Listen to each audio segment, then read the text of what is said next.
So Fate RPG, if you haven't played it, I'm going to try and cover exactly what it is in the next 10 minutes.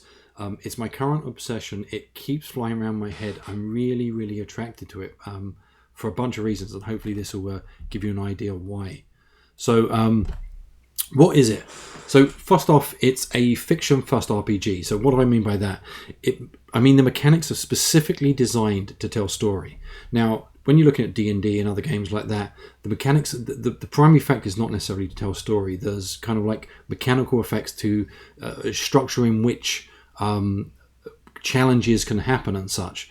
Whereas the primary purpose of the game seems to be to create a group story where players have a lot more input, and that's something I like in my games anyway.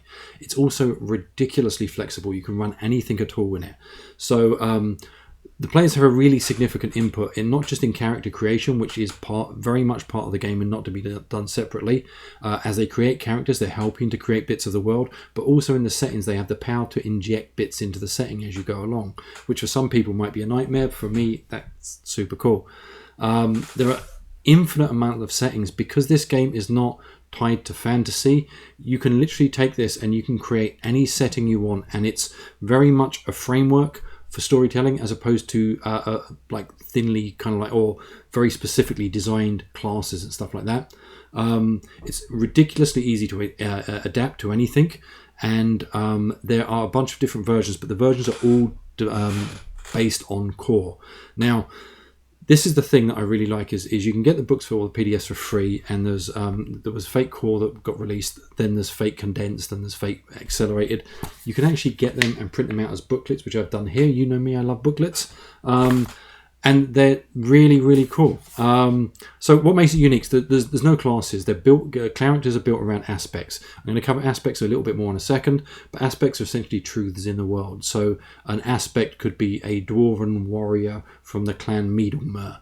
And I'll explain why all those impacts, all the little things within that aspect are important. But it means you can create anything you want, regardless of whether it's space or a Western or anything at all. You just need to be able to create aspects to create characters. There is a meta currency in it called Fate Points. Fate Points are super cool because Fate Points help you kind of control the narrative. And the GM and the players have Fate Points and they get to spend them. You start with so many, and then what happens is you can actually earn them during the game. And yeah, essentially gives you a little bit more narrative control. It can either help you use abilities, help you use your aspects, other aspects that are within the setting, or lets you reroll dice, or lets you actually insert bits into the fiction, which is really cool.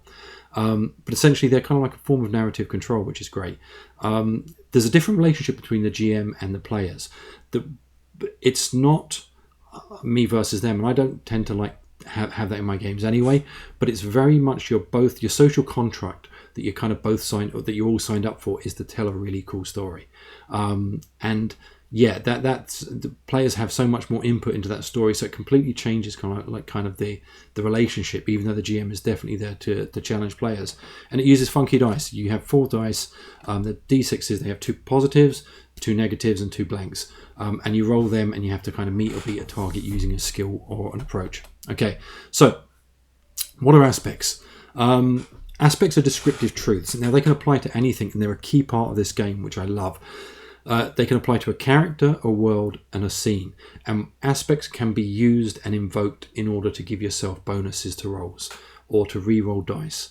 So to give you an idea, you might create an advantage by throwing a lantern on the floor, and then that scene might have, or that area might have, the aspect on fire. You can then use on fire against your enemies if your rolls don't make it. So it takes a while to get your head around, but it's really, really cool that you create stuff in the scene and you can stack these things that you or the other people in your party can use. And yeah, they can be invoked in order to get bonuses and rerolls on your dice.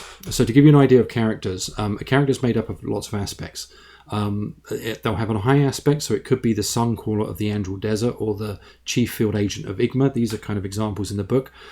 The Suncaller of the Andral Desert, when you come up with that aspect, what you've done is you've created a place called the Andral Desert. You've created a thing called a Suncrawler. By the tone of that, it's unusual to be a Suncaller, And that's something that could potentially be used against you as well by GMs, because there could be enemies of the Andral Desert or people who hate Suncrawlers. So it's a descriptive thing that you then get to use in play. Again, same with Chief Field Agent of Igma. Igma is now a thing that's created, and they have agents. Agents do something. What do? You agree that at the table. And what does the chief do? And then you suddenly have a skill set that you can then start to apply that aspect to against. You also have a trouble, which is a mainly negative thing that can be used against you. And I'll go into kind of like how these aspects are used. It's not a bad thing if they're used against you. Like cast now or ask questions later. That could be something that in an inopportune moment, the GM or somebody else in your party could say, hey, I want to invoke that aspect. And you need to do this thing, or if you do that thing, you're going to get an extra fate point. But I'll cover that in more details. Again, Steel Assassins want me dead. We now have things called the Steel Assassins, and they want you dead. So we can figure out where they are and how and when they can actually impact your character, which is cool. Your character also has more aspects, which you can. The nice thing is you're not encouraged to make them all at the start. You can make them as the game and as the world progresses, which is cool. You then have skills and approaches, much similar to different games. So there's a massive skill list here.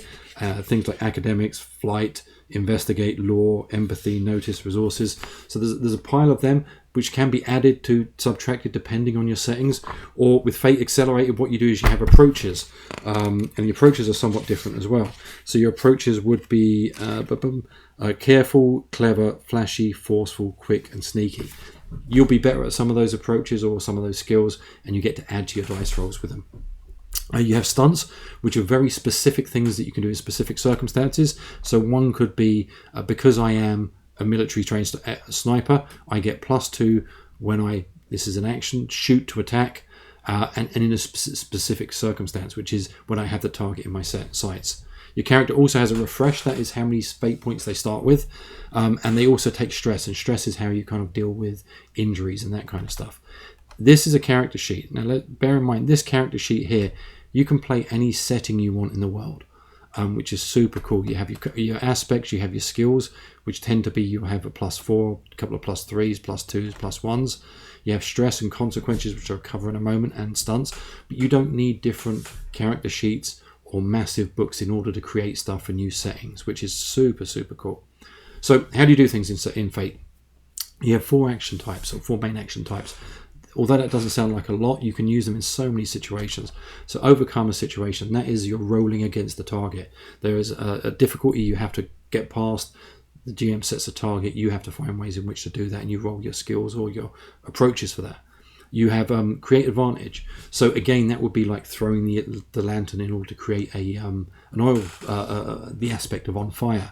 When you create an advantage, you get 1 or maybe 2 free invokes on that, which means you don't have to spend fate points to get them bonuses, or your team doesn't, which is really cool.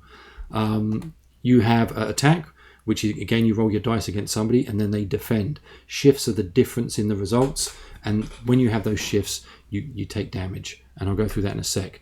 So basically what you do is you pick a skill or an approach and you roll your dice. There's a difficulty ladder, which I really, really like. The difficulty ladder is +1, +2, +3, +4, but they use words like average, fair, good, great. And that helps build narrative because you're using words as opposed to just numbers and targets. Invokes, you use your fate points to invoke your aspects or other aspects on the scene to help you with stuff. And what is really cool with this is if you've got negative things that can happen to you, they can be compelled. So that means essentially a GM or another player can compel an aspect. If an aspect is compelled, you get given an extra fate point. If you don't want to accept that compel, you can pay a fate point to not do that. So the net gain is 2. But really, there was a thing with one of the guys from Fate SRD that I've seen on a lot of his videos, which I love. It's when you're creating a character, drive them like you drive a stolen car. And you're not in that idea, I need to protect them. You're in that idea that we're trying to create some cool stories. Okay, consequences in Fate. This is kind of cool. So on your character sheet, if you run out of stress, you take a consequence. A consequence, for example, a severe one would take up 6 potential stress, and that could be something like a broken leg. Okay, so that is now an aspect on your character. Whoever did that damage to you can then invoke that thing for free. But But again, as your character's healing, they have this aspect on them that can then be evoked by other people. Somebody swings for you, their dice rolls misses, and they can try and invoke your broken leg to increase their range on it. So that's kind of like the very base of Fate in as short a time as I can, and that is literally 10 minutes. I'll give you an extra minute here though. I adore this game. I really, really like the sound of it. It's just so interesting to have a game that's so loose but can create stories so easy. And I'm in the process of putting together a game for it. There's one of the little settings that I fell in love with. It's called the A to C. Again, I printed another booklet because it's me. And the A to C is kind of like if you imagine Spelljammer meets Firefly. Like, I don't even have to mention how epic that idea is. Just Spelljammer and Firefly, and you can play anything you want. Super cool. So I'm going to run a few sessions on that and see how that goes. But I also, for my birthday, got given Fate of Cthulhu. So yeah, which I'm really, really looking forward to trying. It's a gorgeous book. Feels gorgeous, and like the images in it are just, yeah, it's just super cool. And I really, really do like Evil Hat Productions. So they're the ones that have also released things like Blades in the Dark and stuff like that. So I'm probably going to cover some more stuff on Fate and a bunch of other games that I've got there in the future. Tell me if you've liked this. If you haven't subbed, then subscribe. If you've got any views on Fate, let me know. And if you'd like to actually see our game broadcast, let me know that as well. All right then, hope you enjoy this, and I will catch you in the next one.